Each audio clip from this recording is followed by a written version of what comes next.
Hey, brand builder, Rory Vaden here. Thank you so much for tuning in to listen to this interview.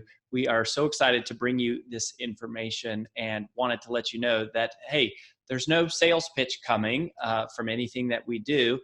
This is all our value add to you and the community. However, if you are somebody who is looking for specific strategies on how to build and monetize your personal brand, we would love to talk to you. And we offer a free call to everyone that's interested in getting to know us and is willing to give us a chance to get to know them and share a little bit about what we do. So if you're interested in taking us up on a free strategy call, you can do that at brandbuildersgroup.com/summit call. brandbuildersgroup.com/summit call. Hope to talk to you soon. On with the show. Donald Miller is someone that I have grown to respect a tremendous amount. I feel lucky to have been able to see StoryBrand in terms of the framework and develop as he started building the company. And I was honored to give him an endorsement. We did the book launch party at our house. And I absolutely love the elegance of what him and his team have done with StoryBrand and the SB7 framework. Now, if you're not familiar with StoryBrand, every year about 3,000 business leaders go through StoryBrand in various forms, really their workshop, and they help people clarify their brand message, companies and individuals alike. But Don is a New York Times bestselling author of several books. So Blue Like Jazz, Scary Close, A Million Miles in a Thousand Years, and then building a story brand is his most recent book, which was a #1 Wall Street Journal bestseller. And so he's just incredible business guy, incredible man of faith. I've gotten to know him a little bit more personally over the last few years. We're going to be neighbors here within a couple months. And it's just, I'm just so excited to have him and make sure you guys get a chance to see a little bit behind the scenes of Donald Miller. So Donald, welcome to the show. Thanks for having me, Roy. So one of the things that I wanted to take a little bit of, just liberal friend, I guess, privilege that maybe you don't always get to talk about that I thought would be interesting is this hardcore pivot. Because I do want to talk about StoryBrand because it's super applicable for everybody watching. But behind the scenes is something that I don't know that everyone is aware of, is you made a massive pivot. What I would consider a fairly massive pivot. I mean, you had sold millions of copies as writing Christian memoirs and being really big in that space.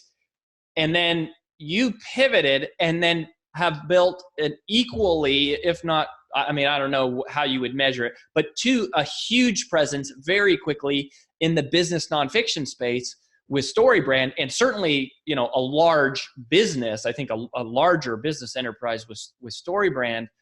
And that reinvention to me is really interesting. And it's something that people don't talk a lot about. And in my mind, I don't know this for sure. So I just want to kind of hear your thoughts on it. But I have to think that, maybe there were some haters, right? Like maybe there were some people who were upset that you kind of went from the Christian world to the business world. And maybe there were people who were super supportive and some people followed you and some people lost. But I just want to hear a little bit of your journey and your philosophy about how to do that. Because I think a lot of people watching this, they've been doing something and now they're pivoting to their, personal brand. And, so you mind sharing a little bit about that? Yeah, I will. You're right. There were some haters at the beginning. I'd built a reputation based on books, based on who I really was. I wrote memoirs, and my memoir voice is really sort of this stumbling through life and discovering deep truths and then kind of sharing them and applying them and that sort of thing. And probably heavy emphasis on the stumbling through life part. But the reality is, as you know, Roy, if you sell millions of books and you have some success, you're not really stumbling through life. You've gotten some discipline there and some good work habits, and a little bit about branding, and you show up when they're supposed to speak. And so I meet a lot of artists who they want to kind of be this true artist where all they do is create art, and they're desperate for people. They want people to discover them, but they don't want to look desperate for people to discover them, and those kinds of things. Those brands tend to fail. The brands that tend to succeed are artists who act like that but in reality, they're really good business people. They know how to negotiate a deal. They show up on time. They play a role that is truly them, but they hide the rest. And so, if you think about Taylor Swift, and she's singing about, her boyfriend broke up with her, and she's going to get him back, when her real life is about private jets and dating supermodels, and But she's sharp, like from everything I've heard, like sharp business. Yeah, extremely sharp and generous and all that kind of stuff. So, so you have to understand that as an artist, that I have friends who do both. They're the true artist, but they won't promote themselves because they want. And if you really think about that, there's a little bit of arrogance to that I am so great that I don't need to go out and tell people who I am. That almost never succeeds. Wow. What succeeds is really, I really like my stuff. I hope you like it too. And I'm not going to stop promoting it until I'm heard, because it's a really noisy world. That honest truth out there, that humble work ethic, is Chris Martin of Coldplay, Mick Jagger and the Rolling Stones. It's just, you got to see it as a job.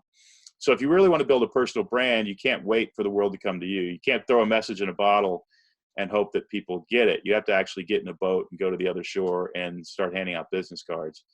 Now, at some point, that there's the returns come in, where enough people, you've created such momentum that you have to do that a little bit less. But in my opinion, in my counsel, I would never stop. I would keep going. So, there's a lot of hustle involved in building a personal brand. For me, being a Christian memoirist, I worked hard building that. And the reality is that before I ever wrote my first book, I was the president of a publishing company. So I knew about business. I understood it. I didn't write about it, so people didn't know that I understood it, but I did understand it. And then even running my own personal speaking and writing business, you're running a business. And so when I started pivoting into how to create messages and build your business, but with a clear message, all that was completely natural to me, and it just seemed like the obvious next step. But on the outside looking in, that was a huge chasm. So there was a big difference between what I was experiencing and what other people were experiencing.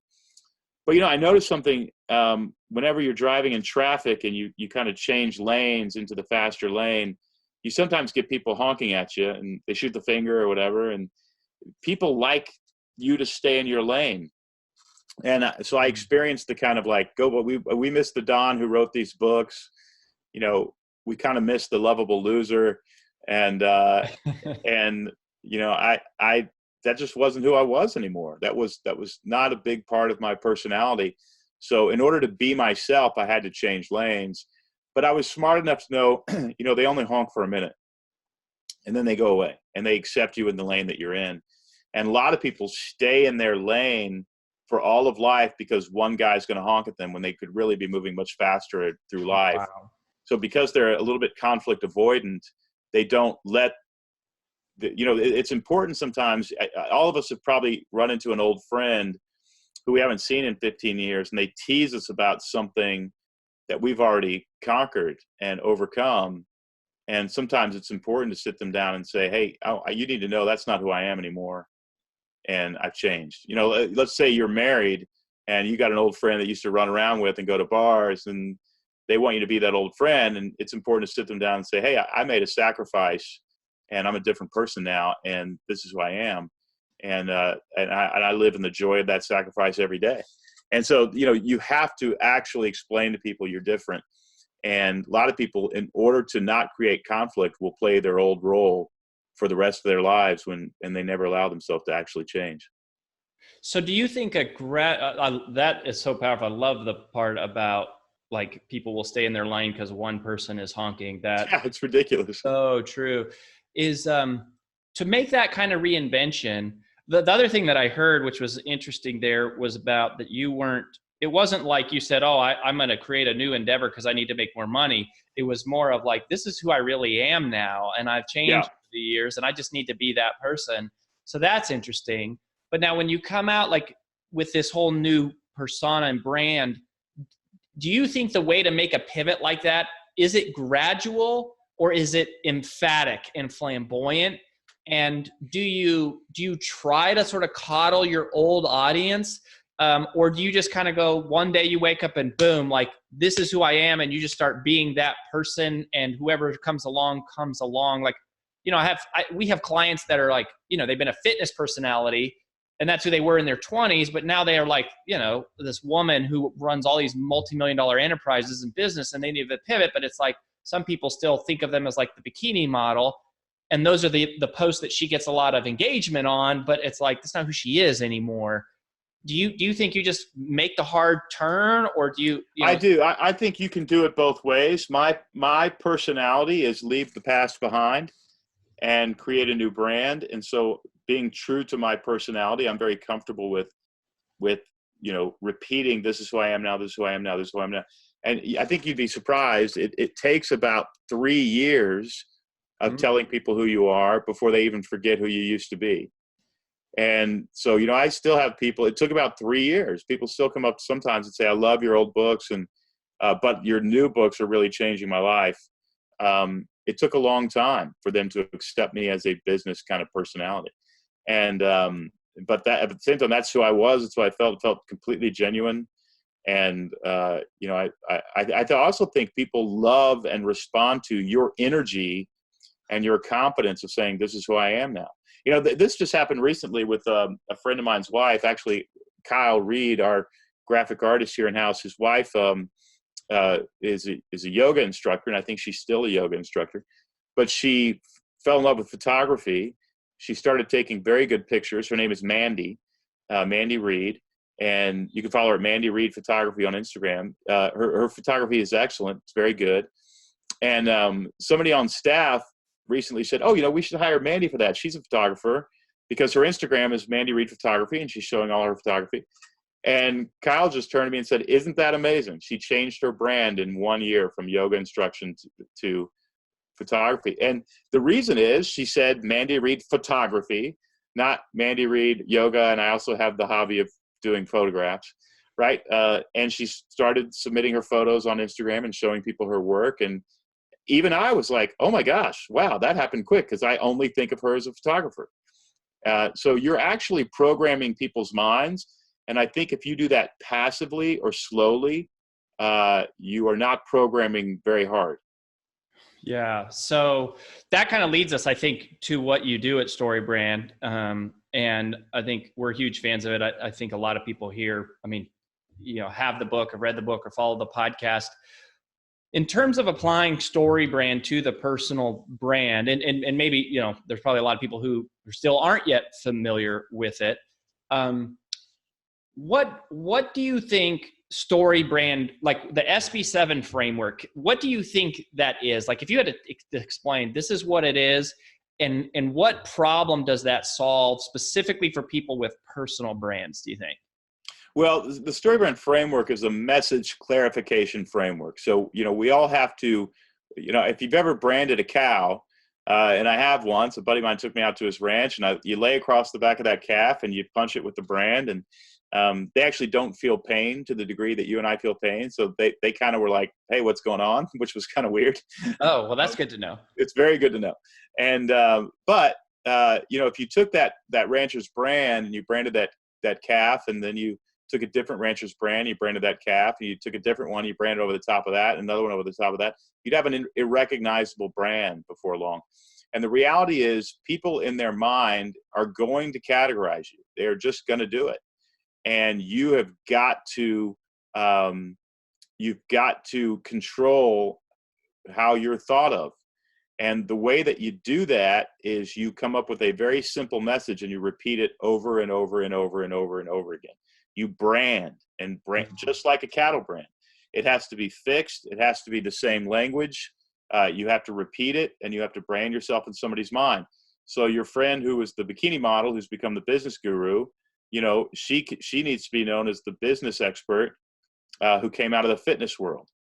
And she needs to say that over and over, but people will think of her as a business expert, and then they can make that bridge from, and you know, you say that to somebody 3 times, and they finally just think of you as a business expert. So I think, I don't think moving passively serves us at all. the actual story brand framework is based on 2,000 years plus of screenwriting and well, it's 100 years of screenwriting, but storytelling ever since the days of really Aristotle, who wrote a book called Poetics. It's just an old formula that we have shaped and adapted for businesses, and it gives you 7 different categories the brain responds to, so that you leave with 7 messages that you repeat over and over, and you begin to make an enormous amount of sense to people. And the stakes are very high. You know, I've gone around the country asking, what did Jeb Bush want to do with America when he ran for president? And nobody knows. But if I ask, what did Donald Trump want to do? Everybody knows. That's branding. So did the best candidate win? You know, that's up for debate. But the best branding agent, the best person on messaging did win. And they almost always win. Well, and one of the things that I took from you, and that's a great example, is it's not even necessarily the best branding that won. It was the clearest. That's right. It was the most consistent. It was the most repeated. Make America great again, over and over and over and over and over. And what you're doing when you're doing marketing and branding, the exercise really is an exercise in memorization. You are trying to guide people through an exercise in memorization so they memorize what you have to offer. Yeah, that's so wild. You know, we often share the story about the success of Take the Stairs, and then the failure of Procrastinating on Purpose, our second book. And one of the simple differences is just Take the Stairs was so memorable. People see stairs and escalator and they would think about it, and Procrastinating on Purpose just needed explanation. And it was like, what does that mean? And don't really know how to explain it. That is so clarifying. It's just what marketing is in general, I think, is memorization. Yep, that's what it is. Yeah, and you know, what's interesting is something like Procrastinate on Purpose is pretty easy to memorize, but it's actually confusing to know what it is. Where Take the Stairs is obvious. You're going to use more effort. You're going to do things. You're going to hustle. You're going to have a strong work ethic. You know, it's all kind of implied. But, you know, and you've done a great job in your pivot, and it's not much of a pivot. You've gone from sort of sales coaching to personal branding, but I already think of you in this time you've been doing this as the guy to go to if anybody needs a personal branding coach or needs help with personal branding. And really, you know, you've done an excellent job of just saying Rory Vaden personal branding, Rory Vaden personal branding, Rory Vaden personal branding, because you want to lock people in, right? Yeah, well, and in our case, it was, you know, it's interesting because like there's certain things we can't teach anymore for a while, and so it's like we had to make that pivot. But I also danced. I think I was doing one of the mistakes of like, well, I want to do reputation, which is like kind of personal development and I think that is a thing that's like one of the mistakes that we probably make is we try to like straddle the line of two things. And it's unclear. It's unmemorable. And like you said, it's just like going all in and just saying, this is who I am. And everybody knows, and over and over and over again. Right.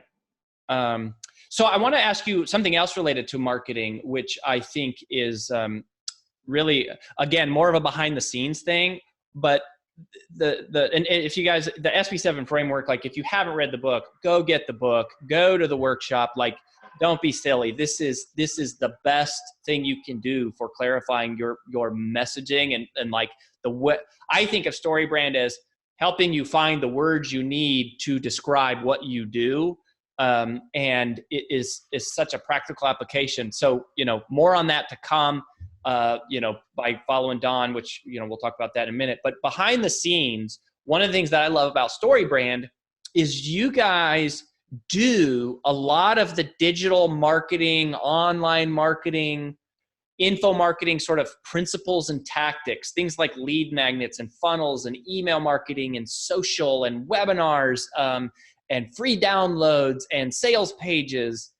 But yet there's somehow, when you guys do it, it doesn't feel slimy at all. It doesn't feel manipulative at all. Like, it doesn't feel cheesy. It just feels elegant and clear and direct.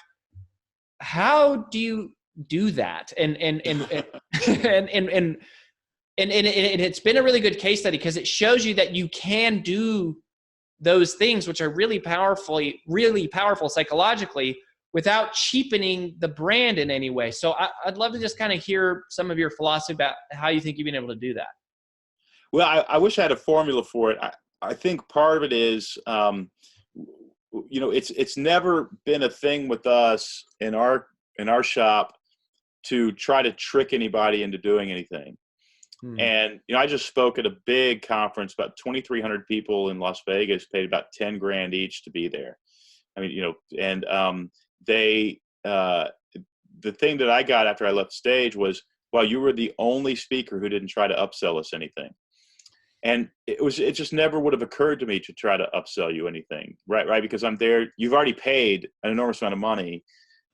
And so we really don't try to upsell anything. I think that's part of it. And then I think genuinely when we create something, we are trying to help you solve a problem. And I think when you go into it saying, how can I help this person solve a problem, rather than how can I get this person to buy my product, the tone changes. Now, there is a product involved. I mean, we want you to come to a workshop. We want you to do these things. But I think the tone changes and you get to kind of keep your reputation. And so I think, Rory, the reality is, we could probably be 50% bigger and be making 50% more money. It's just not who we are. And, we really just want to help everybody win, whether they pay us or not. Now we've got, I've got a staff of 20 people. We've got bills to pay. We've got, a lot of bills, $600,000 a month we have to come up with in order to keep the shop open. So, I have to sell something. And, but at the same time, I think part of that isn't so much a strategy or tactic. It's really a state of your heart. And I've always said, especially in business to business, if your goal is to help somebody else make money, you will never suffer for job security. I mean, you're always going to have it. Because other people are trying to figure out how to do this and you can help them do it. So, I think that's part of it. And then the other part of it is, the people that I hire are just, they're great content creators, but they're not sort of slick at tricking anybody into doing anything. And that's actually been sometimes a point of contention where it's like, hey, wait a second. We did this thing called Business Made Simple daily. So if you go to businessmadesimple.com, you can get me giving you a piece of business advice every day. Roy, we've done that. I think we launched it 3 months ago, maybe. We have 43,000 people getting a daily email from me with a video. Wow. We realized really quickly sales were starting to trickle down, but we have more leads than ever. And then we realized, Roy, none of the videos were selling anybody anything. There's no commercial application to them at all. So this is completely unsustainable. I mean, we will literally, the generosity of this offer will put us out of business. So we actually are now coming along, and every second or third one we say, hey, by the way, we do a workshop. We'd love to have you. And sometimes you can take what you're complimenting me for too far. Yeah, well, that's true about everything, right? Like every strength is a weakness. But that's right. Yeah. I love and want to highlight, and make sure it's a salient point for people of what you said. Like, you don't have to be a snake oil salesman. No, well, and it's like your goal is to solve a problem, right? Not to sell them something. And even though the way to solve that problem may involve a purchase, the mindset, you know what it is too? The finish line is different. If my goal is to sell you something, it stops when the sale is made. But if my goal is about you, the climactic scene is you getting the money. That's not the climactic scene. The climactic scene has to be them solving their problem. Yeah. And that is a huge mindset shift and strategy shift and heart change. I love that. Okay. So one other last little thing here. And I know I'm not like asking you about all your normal content stuff, which no, I'm great with that. Yeah. So, but your business model is also something that is extremely clear, extremely simple. And this is another thing that a lot of the people that we help struggle with. So we take them through all these exercises called primary business model and figuring out what is their short-term primary business model, what is their long-term primary business model. And we're like really, really huge on going, what is the one way you're going to make money because one of the things that I think people fall victim to in this space all the time is it's video courses, it's membership sites, it's masterminds, it's coach, it's one-on-one coaching, it's consulting, it's an agency, it's like our own event. Like there's so many things that they're doing, and StoryBrand, has built a massively successful business, particularly in the space of people doing things, kind of around a personal brand. And you guys pretty much do like one main thing, and you do it over and over and over. So can you explain what the one main thing is, how you got there, and why don't you do 1,000 other things, even though you do a couple other things? Yeah.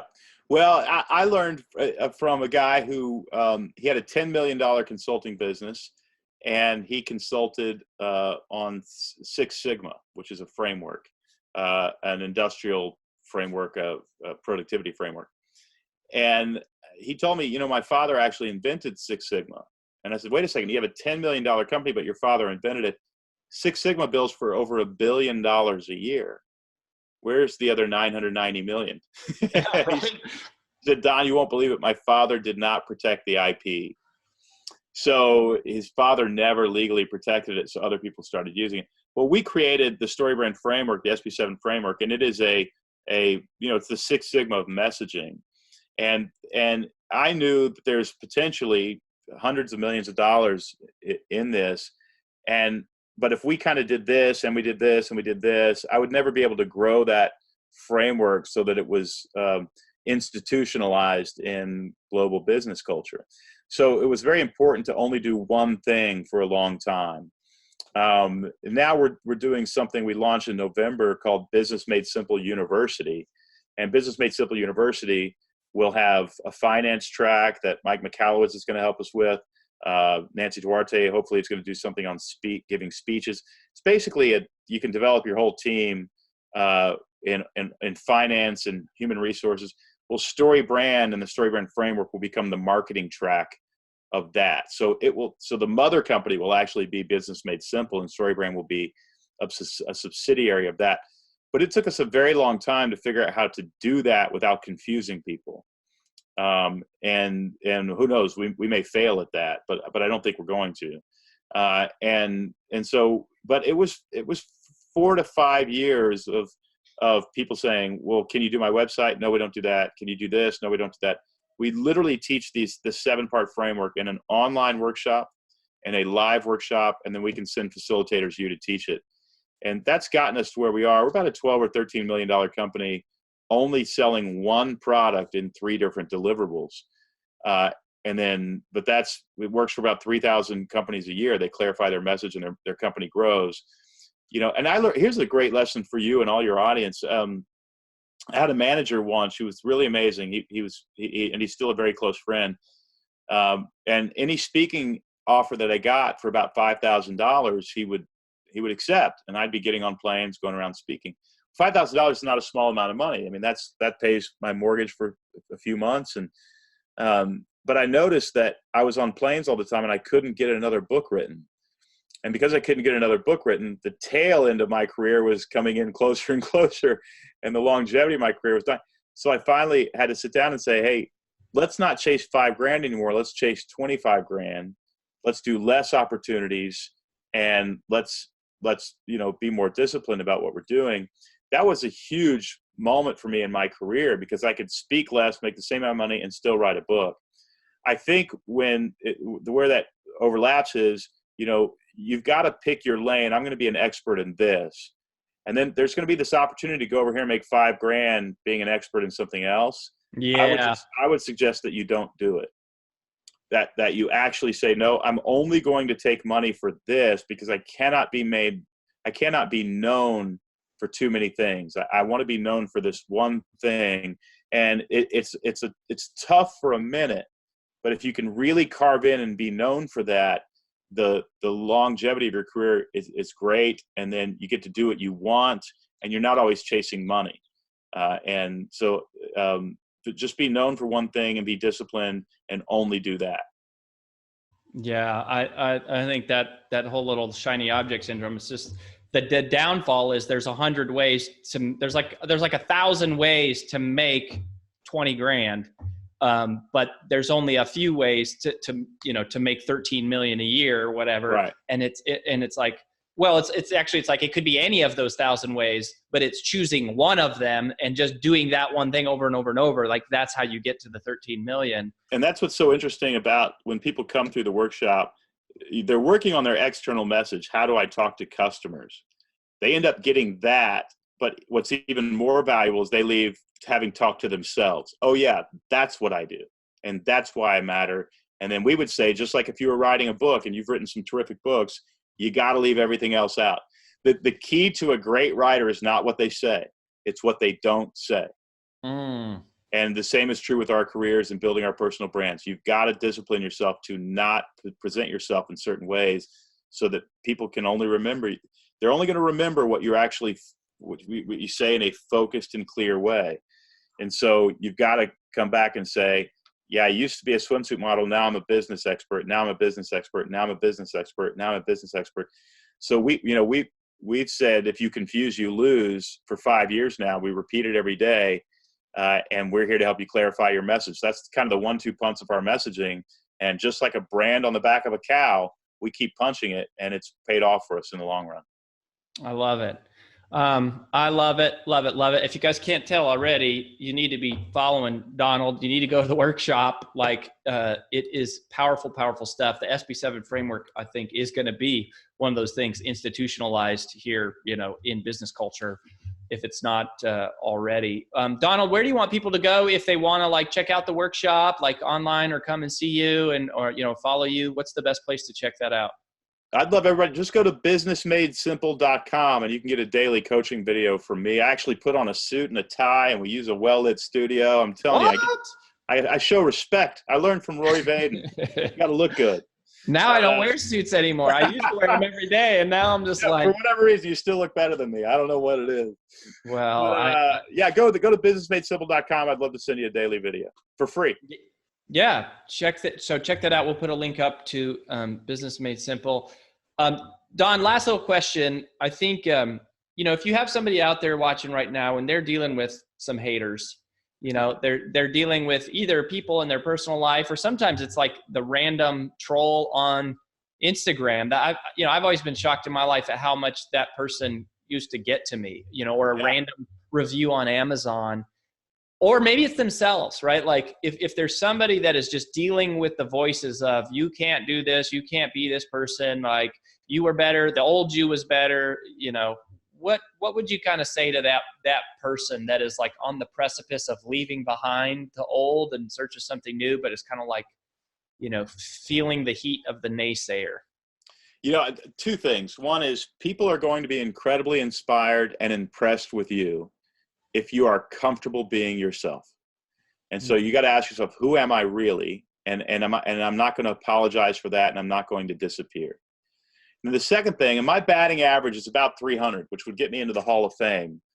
But my batting average on turning the other cheek is about 300. So about 30% of the time, I'm hoping to get that up to 40%. But to take somebody who has insulted you and show them love and kindness and forgiveness is literally one of the best things you can do for your personal brand, because everybody walks away believing you're the stronger person when you do it. And I know that's a selfish motivation. We also really want to be kind to those people. But if you can get that done, Jesus taught us that, right? Turn the other cheek. And if you can turn the other cheek, you get to sleep well at night. People think you're the better person. It's very hard not to seek vengeance or want to throw a punch or say something snarky. And, but that's, I just had somebody on Instagram recently. I actually deleted the post because I thought it was going too far. But somebody said something like, we miss the old Don. Nobody needs another business guru. And they made a little bit of an insulting comment by saying, you've really thrown away all the gifts that God has given you, which basically says you're ruining your life with the way that you've taken things. And I just wrote back, and I posted that on my Instagram and then put a comment that just said, hey, look, I wrote 8 memoirs. The world does not need a 9th from Donald Miller. Since I've gone this route, I've lost almost 200 pounds. I've married the woman I love, and I became a multimillionaire. And so I know you've got your wounds and I've got my wounds, but I think I'm turning out okay. And I mean, probably 600 comments lighting that guy up. I finally deleted it because I thought they were being a little mean to him. But just having an understanding, right? But if I would have said, "Hey, you're a jerk, what an asshole," I probably wouldn't have gotten any comments except for people defending him, right? And so he was coming off as a bully, and I need to come off as Fred Rogers. And that's the best way to deal with that kind of stuff. If you can turn the other cheek, I think you're going to be okay. Well, I love it. There's a lot of discipline themes in your message, like in the things you talk about, turning the other cheek, choosing a business model, choosing a message. Like maybe that's part of how we become friends is, good old take the stairs, like take the stairs. Classic discipline. Clearly you believe in it. Well, for whatever it's worth, man, thank you for being yourself and for reinventing and for giving SB7, because I think it has solved the real problem in the world of just helping people explain clearly what they do. And that enables the good people to be found, I think. And awesome. I think that makes a real big difference. So we wish you the very best. Donald Miller, author of Story Brand, CEO, founder of Story Brand. Go check it out. Don, all the best. All right. Love you, Rory. Thank you.